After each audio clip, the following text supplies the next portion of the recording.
मूरत है। हरि नाम जगत में, इसे छोड़ विषय रस पीना क्या मूरत है। हरि नाम जगत में। नमस्कार दोस्तों, मेरे YouTube चैनल मिजाज अवध में आपका स्वागत है। मैं हूं आपका दोस्त निखिल श्रीवास्तव। आज हम माना गांव आए हैं। माना विलेज जो है यहाँ बद्रीनाथ से 3 किलोमीटर की दूरी पे है। ये हमारे सामने पहाड़ देख रहे हैं, जैसे गणेश गुफा और व्यास गुफा यहाँ पे है। यहीं पर सरस्वती नदी का उद्गम स्थल है। अलकनंदा और सरस्वती नदी का संगम भी है, जिसे केशव प्रयाग कहते हैं। दोस्तों, इस समय हम उत्तराखंड के चमोली जिले के बद्रीनाथ धाम में हैं और यह आप देख रहे हैं, यह माणा तिराहा बोला जाता है। और आज हम आपको एक ऐसे गांव में लेके जाने वाले हैं जो श्राप मुक्त गांव कहा गया है। मान्यता है कि इस गांव में जो भी जाता है उसकी गरीबी दूर हो जाती है। यह गांव उत्तराखंड के चमोली जिले में है। इस गांव का नाम माणा है। यह गांव भारत तिब्बत सीमा पर स्थित है। इस गांव का नाम भगवान शिव के भक्त मणिभद्र देव के नाम से पड़ा। इसी गांव में व्यास गुफा और गणेश गुफा है और यहीं से सरस्वती नदी का उद्गम भी होता है। बताया जाता है इसी गांव से होकर पांडव स्वर्गारोहिणी सीढ़ी तक गए थे। पौराणिक कथा के अनुसार भगवान गणेश ने महर्षि वेद व्यास के कहने पर इसी गांव में आकर महाभारत की रचना करी और वेद व्यास ने यहाँ पर महाभारत कही। और इसी गांव में सरस्वती नदी को भगवान गणेश ने श्राप दिया ताकि वह आगे ना जा सकें। और यहीं पर अलकनंदा में जाकर संगम होता है माँ सरस्वती और अलकनंदा का, और उसको आज हम केशव प्रयाग के नाम से जानते हैं। हम माणा की तरफ बढ़ रहे हैं और हम रोड में बीचों बीच में हैं और हमारे दोनों तरफ पर्वत दिख रहे हैं। एक तरफ नारायण पर्वत है और दूसरी तरफ नर पर्वत है। यही यहाँ की मान्यता है कि नर नारायण ने यहीं पर तपस्या करी और इसीलिए यह नर नारायण पर्वत कहे गए हैं। आज कहावत यह है कि यह पर्वत तेजी से आपस में मिल रहे हैं और कहा जाता है जिस दिन यह दोनों पर्वत आपस में मिल जाएंगे उस दिन बद्रीनाथ धाम समाप्त हो जाएगा और भविष्य के बद्रीनाथ, जहाँ पर मूर्ति शालिग्राम के रूप में उभर रही है, बद्रीनाथ की पूजा होएगी और वही बद्रीनाथ धाम कहलाया जाएगा। जैसे जैसे हमारी गाड़ी माणा की तरफ बढ़ रही है, वैसे वैसे यह सुंदर पहाड़ और मनोहारी दृश्य मन को बहुत लुभावन प्रतीत हो रहा है और मानो कि हम स्वर्ग की तरफ धीरे धीरे बढ़ते चले जा रहे हैं।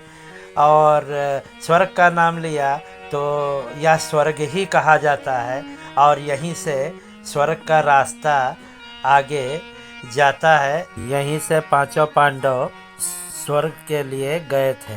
दोस्तों, बद्रीनाथ से माणा गांव की दूरी 3 किलोमीटर है। यहाँ पर टैक्सी का किराया 500 रुपये है, जो कि वापस भी लाते हैं। लाना और ले जाना उसी में होता है।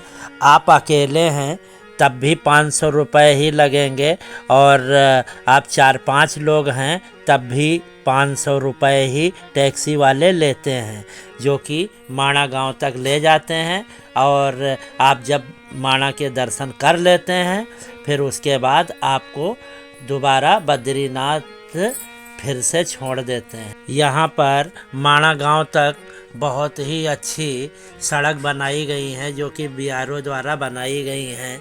और यहीं पहाड़ के दूसरी तरफ दाहिने साइड में तिब्बत सीमा प्रारंभ होती है और यहीं हमारे सैनिक हमारी रक्षा के लिए तैनात रहते हैं। और यह देखिए कितनी अच्छी सड़क बनाई गई हैं जिन पर हम फर्राटा से दौड़ रहे हैं। और बहुत ही कुछ देखने को मिल रहा है कि इतने अच्छे दृश्य हैं यहाँ जो कि अपनी आँखों में कैद कर लेना चाहते हैं, जो शायद सालों साल हम नहीं भूल पाएंगे। यह इतने मनोहारी दृश्य हैं।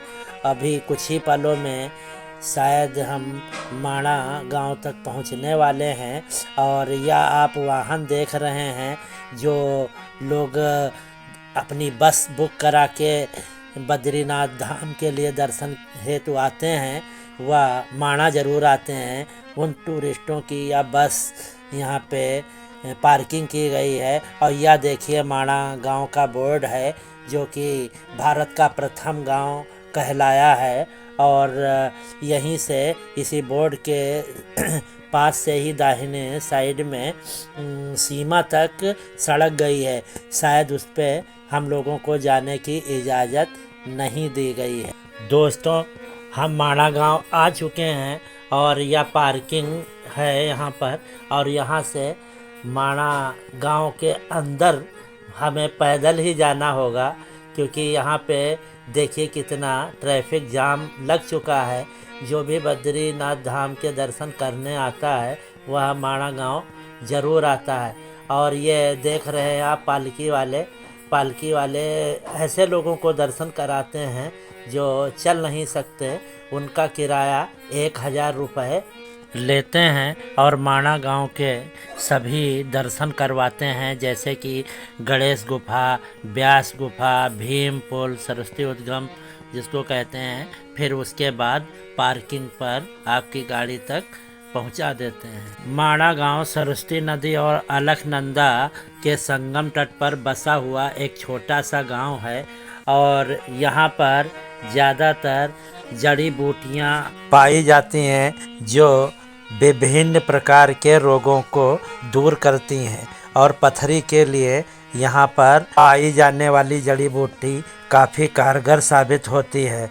दोस्तों, जैसा कि आप देख रहे हैं हम इस समय माणा गांव में हैं और हमारे सामने यह सरस्वती नदी है और ठीक सामने अलकनंदा है जहां इन दोनों का संगम होता है। यह देखिए, यह सरस्वती नदी है जो अलकनंदा में मिलती है। इसे केशव प्रयाग कहा जाता है। और हम इस समय माणा गांव में प्रवेश कर रहे हैं। और यह देखिए माणा गांव, यहाँ पे बहुत तेज़ी से विकास कार्य हो रहा है। चारों तरफ तोड़ फोड़ हुई है और इस गांव को भी बहुत अच्छी तरह से विकसित किया जा रहा है। और यह देखिए हमारे सामने माणा गांव के अंदर जाने का प्रवेश द्वार है। इधर दाहिने साइड में गणेश गुफा और व्यास गुफा पड़ती है और बाएं साइड में जाने से सरस्वती नदी का उद्गम स्थान और स्वर्गारोही पड़ता है। यह बहुत ही पौराणिक और धार्मिक मान्यताओं वाला गांव है। इसे भगवान शिव का गांव कहा गया है। यह पाप मुक्त गांव है। यहाँ पर आने से बताया जाता है कि गरीबी दूर हो जाती है और कोई भी किसी प्रकार की दरिद्रता नहीं रहती है। इसलिए यहाँ पे श्रद्धालु दूर दूर से इस गांव में ज़रूर आते हैं। एक बार हर कोई यहाँ आना चाहता है। यह बहुत ही विशेष स्थान माना गया है। पौराणिक कथा के अनुसार यहाँ माणिक शाह नाम का एक व्यापारी रहता था जो भगवान शिव का बड़ा भक्त था। बताया जाता है कि वह व्यापार के सिलसिले में कहीं जा रहा था। इसी दरमियान लुटेरों ने उसका सिर काटकर हत्या कर दी। जब लुटेरों ने उसकी हत्या करी उस समय वह शिव का जप कर रहा था और जब गर्दन कट गई इसके बावजूद भी उसका सिर शिव का जप ही कर रहा था। यह देखकर भगवान शिव बहुत ही प्रसन्न हुए और उसके सिर पर वराह का सिर लगा दिया। भगवान शिव ने माणिक शाह को वरदान दिया कि जो भी माड़ा गांव आएगा उसकी गरीबी दूर हो जाएगी और वह अमीर हो जाएगा। तब से यहाँ मणिभद्र की पूजा होती है और इस गांव में आने वालों का तांता लगा रहता है। 19,000 फुट की ऊंचाई पर बसा हुआ यह माणा गांव मानो स्वर्ग से कोई कम नहीं है। माणा गांव अपनी सांस्कृतिक विरासत के साथ साथ कई अन्य कारणों के साथ यह मशहूर है। इस गांव में रणप्पा जाति के लोग रहते हैं। इस गांव के बारे में पहले लोग बहुत कम जानते थे, लेकिन जब से यहाँ पर पक्की सड़कें बन गई हैं तब से यहाँ हर कोई इनके बारे में जानता है। इस गांव में आबादी बहुत कम है, केवल 60 ही घर यहाँ पर बने हैं जो भी लकड़ी के बने हुए हैं। यहाँ रहने वाले लोग स्वयं ऊपरी मंजिल पर रहते हैं और जानवरों को नीचे रखा जाता है। इस गांव में चावल से शराब बनाई जाती है। शराब यहाँ के हर घर में बनाई जाती है। इस गांव में भारी मात्रा में भोजपत्र पाए जाते हैं। आपको मालूम होगा कि भोजपत्र पर ही हमारे ऋषियों ने बहुत सारे ग्रंथों की रचना करी। यहाँ पर ठंड बहुत ज़्यादा होती है और बर्फ़बारी बहुत मात्रा में होती है। इस कारण यहाँ के रहने वाले सभी नागरिक नीचे चमोली ज़िले में चले जाते हैं। दोस्तों, आपको वीडियो कैसा लगा या आप हमको कमेंट बॉक्स में लिखकर बताएं। अगर आप मेरे चैनल पर नए हैं और अभी तक आपने मेरे चैनल को सब्सक्राइब नहीं किया है तो फटाफट आप चैनल को सब्सक्राइब कर लीजिए और बेल आइकन का बटन ज़रूर दबाइए ताकि आपके पास नोटिफिकेशन आ सके।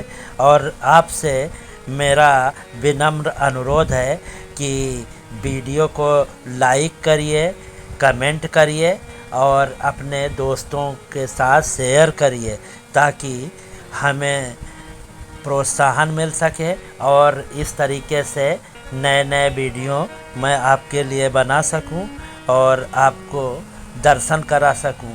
आपके एक लाइक और कमेंट से हमारा उत्साह बढ़ता है और हमें एक नई ऊर्जा मिलती है। वीडियो को अंत तक ज़रूर देखें। दोस्तों, मैं अपने अगले वीडियो में गणेश गुफा के दर्शन कराऊंगा जहां पर बैठकर गणेश जी ने महाभारत लिखी और उसके बाद मैं व्यास जी की गुफा व्यास पोथी के दर्शन कराऊंगा जहां पर व्यास जी का आश्रम हुआ करता था और यहीं पर बैठकर 18 पुराण लिखे। इसके बाद मैं सरस्वती नदी पर जाऊंगा जहां पे सरस्वती नदी का उद्गम हुआ है और भीम पुल उसी नदी पर मौजूद है। मैं भीम पुल के दर्शन कराऊंगा। फिर उसके बाद मैं स्वर्गारोही जिस रास्ते से पांचों पांडव स्वर्ग गए हैं उस रास्ते को मैं दिखाऊंगा और उसकी पूरी जानकारी मैं आप तक पहुंचाऊंगा। बस आप हमारे वीडियो को देखते रहिए और हमारे वीडियो को अंत तक देखिए और हमारा उत्साहवर्धन करिए। आपके दोस्तों, हमने आपको माणा गांव के विधिवत दर्शन कराए और आगे भी इस तरीके से दर्शन कराते रहूँगा। वीडियो देखने के लिए बहुत बहुत धन्यवाद।